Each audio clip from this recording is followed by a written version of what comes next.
Now let's move on to Bolivia, where hundreds of soldiers with armored vehicles have withdrawn from the presidential palace after what appeared to be an attempted military coup. Heavily armed troops had taken over the city's main square, with one armored car trying to ram the doors of the presidential palace.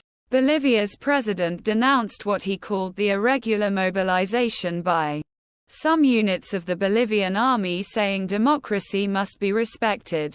He then addressed the nation alongside his cabinet, calling on the Bolivian people and social groups to mobilize against the attempted coup. The president and vice president have also greeted supporters in the Plaza Murillo after police retook control. The public prosecutor says it's to launch a criminal investigation against a top general, Juan Jose Zuniga, and others for leading the insurrection.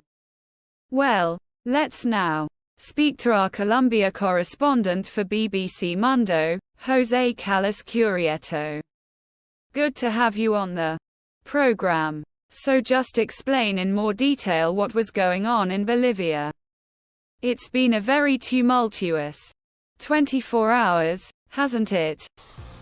Yeah, there seem to be calmer hours now in Bolivia after the leader of what appeared to be this attempted coup was arrested, General Juan Jose Zuniga, who actually until Tuesday used to be the head of the army in the country. This happened a few hours after, as you were mentioning, heavily armed military took over and then retreated from Murillo Square in La Paz in Bolivia, where the presidential building and other key government buildings are situated. What is more striking is that at the moment of his arrest, of the arrest of Zuniga, he accused the President Luis Arce of being behind this allegedly attempted coup to raise his popularity, something that cannot be proved at the moment. And as you were mentioning as well, a criminal investigation by the public prosecutor might shed some clarity on this.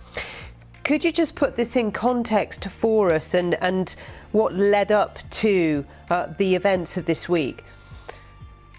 I think we need to look at the economic situation that Bolivia is going through, with the scarcity of dollars and fuel that has sparked several demonstrations over the last few months. But moreover, we need to look at the power struggle that current President Luis Arce and former President Evo Morales are holding.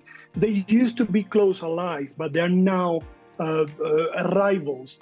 And Morales is insisting in running for the presidential elections in 2025, even though he's barred from doing that because of a constitutional court that ruled that in December 2023. And this has created tensions between Morales and Arce, between the supporters of Morales, between the supporters of Arce, and Zuniga, the military leader who was appointed as the head of the army in 2022 by current President Arce, was a heavy critic of Morales. And on Monday, during a TV interview, he said and he threatened to arrest Morales if he insists in running for the presidency in 2025.